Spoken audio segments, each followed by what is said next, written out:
Hey, I'm Austin, and I wanted to make a video for you guys today of my Jeep. So I'll start off with that. This is a 1997 Jeep Wrangler TJ. It has a 4-cylinder engine with a AX5 transmission, a 231J transfer case. So I bought it about a year and a half ago. This was my first Jeep. For $2,500. Some dude, he said that he rebuilt the motor, didn't have any paperwork for it because he had his buddy do it or whatever. Probably isn't really a rebuilt motor, whatever. She's pretty good to me right now. So, little thing about the 4-cylinder, when I first wanted to buy a Jeep, I didn't really want a 4-cylinder. I really wanted a 6-cylinder because obviously they have more power. They're a lot better. But ever since I've done everything to this Jeep, the 4-cylinder has made its worth to me that it actually does have power. Fortunately enough, from everything that I've done to the Jeep, she does give out enough power to actually pull, wheel, and actually stay at normal speed on highways. Especially when I was living in Maryland for a little while, commuting down 95 a little bit. Going back and forth, seeing my family and whatever. But she does do good. So I'll talk to you guys a little bit about everything that I've done so far to the Jeep. Soon enough, I'm going to make a video of what I have plans for the Jeep. So, all right, so we'll start off with the obvious. My fenders. When I was thinking about doing this the first time, I hate flat fenders or flat tube fenders or anything else like that. I hate it because I think they're not appealing. They don't look good. I don't like how they look. So I saw this picture of this guy with a JK, and what he did basically was it looked like he completely removed the fender entirely. He had the hood, a high angle hood, where when you buy like a high angle fender that it pushes up the angle of the hood, he had a hood just like that, but he didn't have the fender. So I was like, oh, you know, that's really cool, but he had the fender completely removed, but he had a little bit of inner fender. I was like, oh, it's really cool, but I don't want to completely copy what he did. So I was like, you know what, let me just try this one day, and I grabbed a cutoff wheel and I started hacking away. Obviously I bought the hood pins first before I did this, so I wasn't completely lost while I was doing it, but decided to cut it up. I cut it right by where the actual inner fender and fender meet. So I was thinking about either drilling out the spot weld or just cutting off the weld completely. So what I did was I just cut it right off, cut off the little angled mount for the hood straps, and I did hood pins. And obviously, how you're looking right now, I love the way it looks. Some other people might not like it, but it kind of gives it that awesome kind of off-road buggy look, and I love it. So obviously with cutting off fenders, that's where my blinker is. So what I had to do was I decided to buy these 4-inch amber LED, or the 9 LED daytime running and blinkers. So actually I'll turn them on real quick.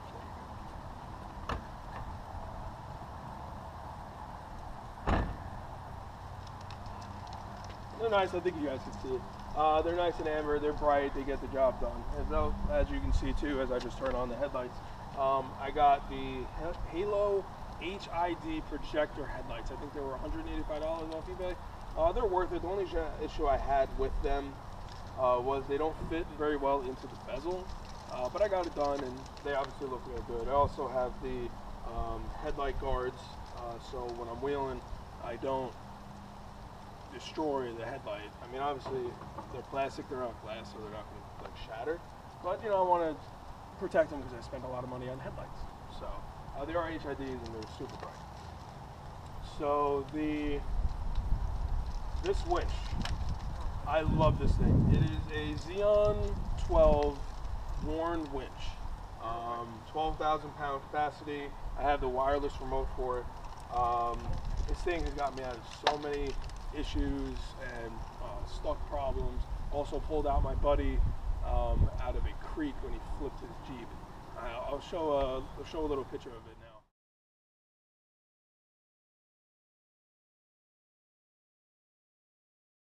The other thing, I got this winch plate when I first bought the Jeep, because this winch actually used to be on my truck. I had an 04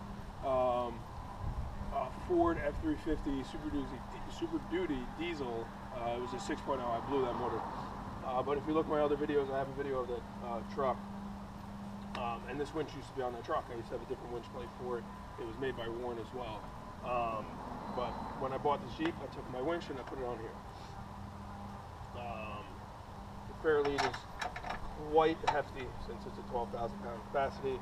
I got these little tow hooks up front, and yeah, I got sway bar disconnects and a couple other things up in the front, but I'll tell you guys that in a couple of seconds. I want to show you guys the back right back. A few things I forgot about the front though.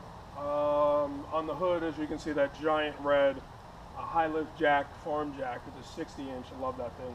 The first time I ever used it, for when I was trying to lift up the front end, and I had to separate the axle from the frame, and my regular floor jack wasn't jacking up enough, so I took the farm jack, lifted it up to my front fender, and just lifted her up. That was fun. So the other thing that I forgot to say was my mirrors.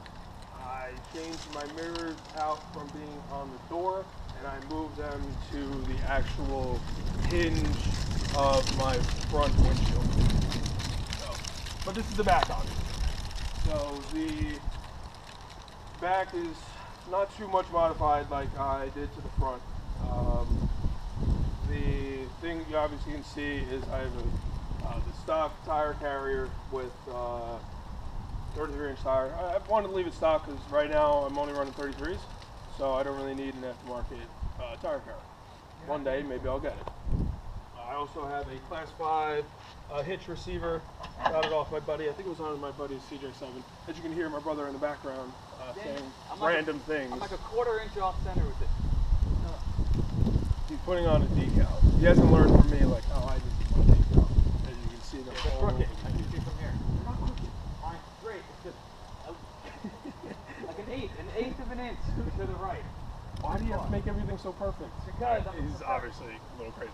Anyway, as you can see too, when I cut the front fenders, I used to have my magnetic CB antenna mounted to the front fender. So I had to find a new spot for it. My buddy thought of this good idea to put it on top of the tail light, but there was no plate to put it on top of, so I had to make this plate.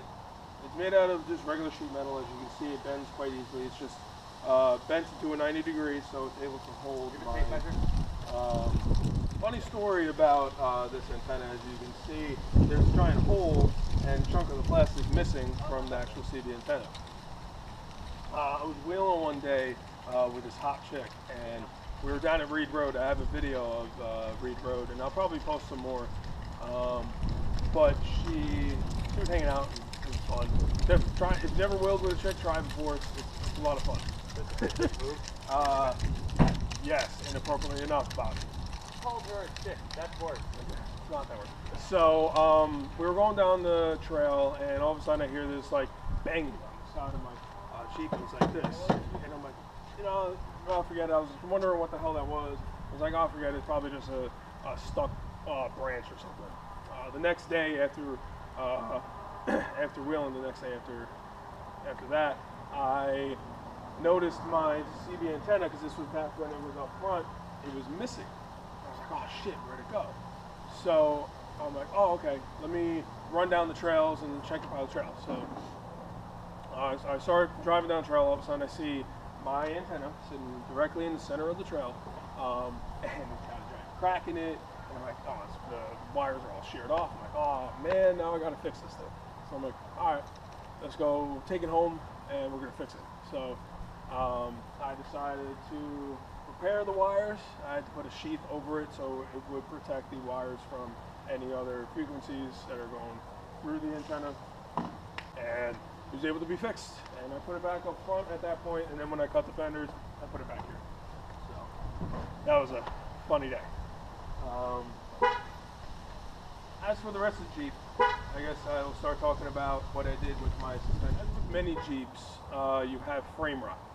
A lot of people have the frame rot in all different locations, but the most common locations are where the lower control arms and upper control arms for the rear mate to the frame, and also the skid plate mounting locations where those 3 bolts are. So I obviously had that frame rot. I didn't know when I first bought this Jeep.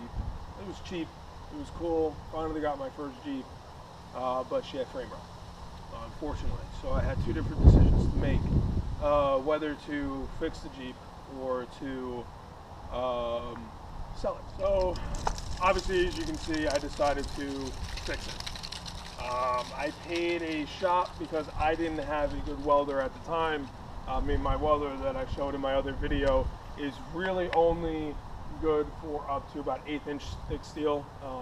So I got this guy, it was a Meineke, this guy named Ryan. He's really good. I paid him $2,500 to strengthen my frame and repair my frame. Everything from this front body mount over here all the way back to the rear bumper is completely reinforced and completely repaired. I'll show you when I do a walk around of what an amazing job he did. And I also had an issue too with the control arms, because where I had the frame rot, I'll tell you a little story about the frame rot. It was so bad that one day I was driving down the road, and I was going normal speed. I was going maybe like 50, 55, and every time I give the gas, I would shut off to the right. Every time I let off the gas, I would shut off to the left. So like, something's going on, something's wrong. So I pulled over and I checked on, looking around everything, trying to figure out what was going on. So I checked on the lower control arms for the rear. So what was happening was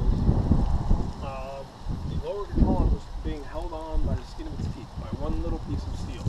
It was all really rotted out, and you can literally move it with your hand. So every time I gave the gas, it would shift and move. And the same thing was almost happening to the passenger side. So that's when I made the decision that I have to get this thing fixed. So to get myself through a few weeks while I was waiting to figure out who was going to fix it, whether myself or somebody else, I took some duct tape and I wrapped it around. I have a picture of it. I'll show it now. And it was just so funny trying to fix it and everything. Just putting duct tape on it, and then I had the guy take care of it. But at that point, I decided to get it fixed. So I had the guy down in Meineke, Ryan. He paid him $2,500 to get it fixed, and I had to make a decision of where my control arms were going to be mounted. So I decided to go with long arms. And at that point, he pulled the axle. I didn't think he was going to do this much work. So he pulled the rear axle, he pulled the gas tank, and he pulled all of that. And I didn't know he was going to pull the axle. So when I found that out, I knew that he had to take out the spring. So I'm like, you know what, let me get a new lift kit. So I got 2.5 inch coils with a 3-inch block, because I already had a 3-inch block before. So that gave me 5.5, almost 6-inch lift. I just call it 6-inch lift, so I'm just rounding up. So I was able to get my 6-inch lift. He also installed my worn skid plate. Another thing that I have on back here, I have a gas tank skid plate. My gas tank skid plate that I had before was completely rotted out. It was so bad. A couple whiles ago, my brother actually got it for me. We were talking about before, I think I paid $150, maybe $100 for it, because I got it from Fastenal. Warren and Fastenal are like a partnership. They're one of their vendors.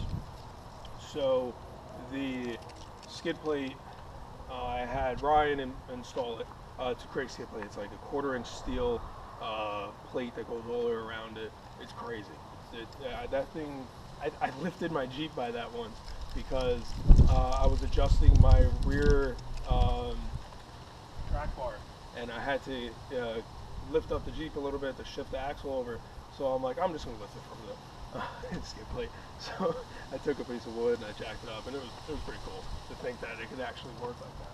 So Yeah, I got the long arm kit, the 6-inch lip.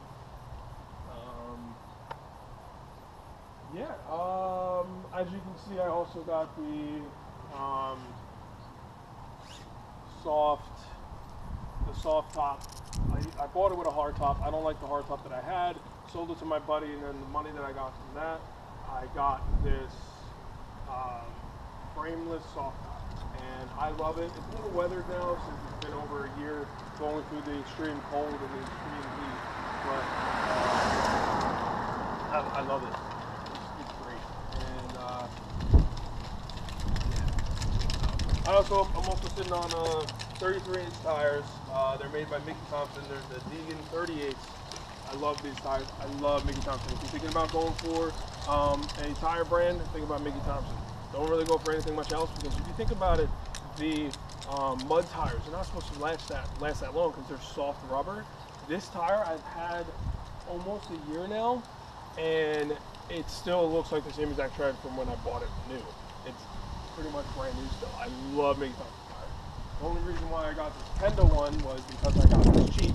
It was $30 on eBay, and it was my good spare tire. And it's kind of cool that the letters are white, because I did white wall on that one, I did white wall on this one. There's only one spot on that says Deegan 38 on it, and this one actually has all of that. That's why I also take this tire.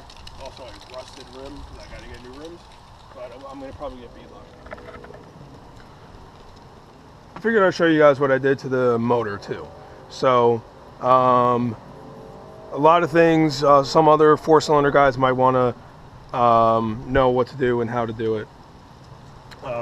This is a full aluminum radiator. I got this off eBay. I also have the electrical fan. I'll show you that real quick. The electrical fan attached to it as well. That is all came as one kit. I think it was $250. And then once I did the electrical fan conversion, I needed a way to do the radiator to turn on the electrical fan. So I decided to go with this way. So it's the closest to the most immediate heat, because if you have it to the radiator, it's going to go towards the exterior, going away from the flow of coolant. So this will be the nearest and will get the hottest quickest. So that'll turn on the fan the soonest, keeping the engine as cool as possible.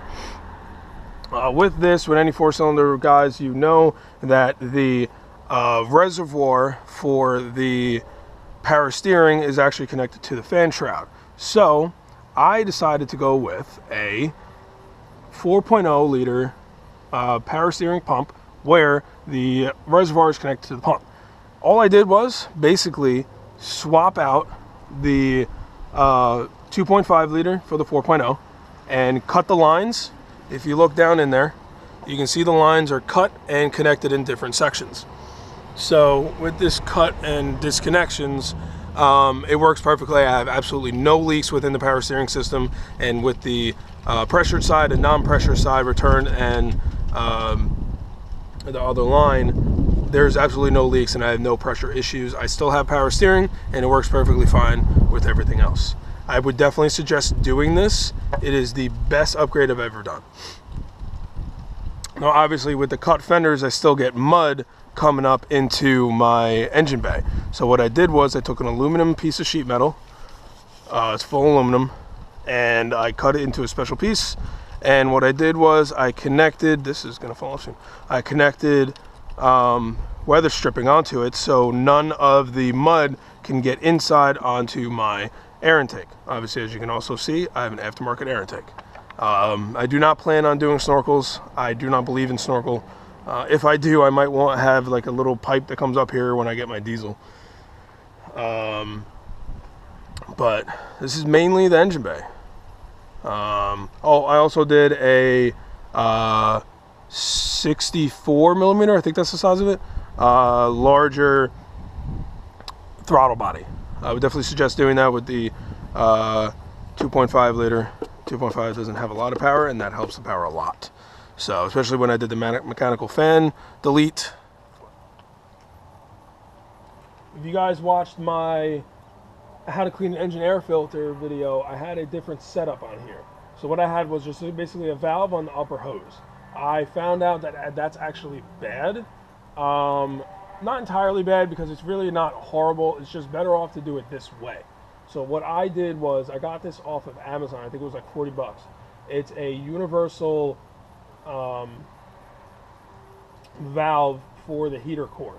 So when flow is going through, like it's open now, when the valve is open, it's going to send coolant and have these line. This line goes with the bottom, top to bottom, bottom to top, so like that. So when flow is going through the coolant lines, it's going to go through the radiator, back and back into through the rest of the engine. So the way I had it before, it just shut it off and there was no flow going through. What I did with this one is that the connections for the hoses for the upper and lower are both the same. Whatever the size is for this lower hose is the same for the upper hose. So what I did was, I took the lower hose, cut off a little section of it, and I basically made that a sleeve for the upper hose, so it would be able to fit over the smaller hose barb that's on this thing here. If anybody wants more details of how I did that, just let me know in the comments below and I'll give you a full write-up on it. So, but there's obviously a valve. I'll show you the valve real quick. If you look up top here, this is the valve. That's open and that's closed. It's very easily moved. I'm also thinking about making a push-pull cable that can open and close this from inside the cab. That's my plan, and hopefully I'll get that done someday soon. Alright, so that's the engine bay. I hope you like my engine bay. If you have any questions, just let me know.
Thanks so much for watching, guys. I really appreciate it.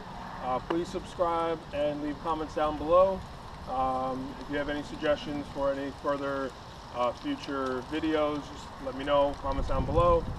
You can also check out my website, my Patreon page, and any other videos that I have. Alright, stay tuned. There's going to be much more videos to come. Thanks a lot, guys.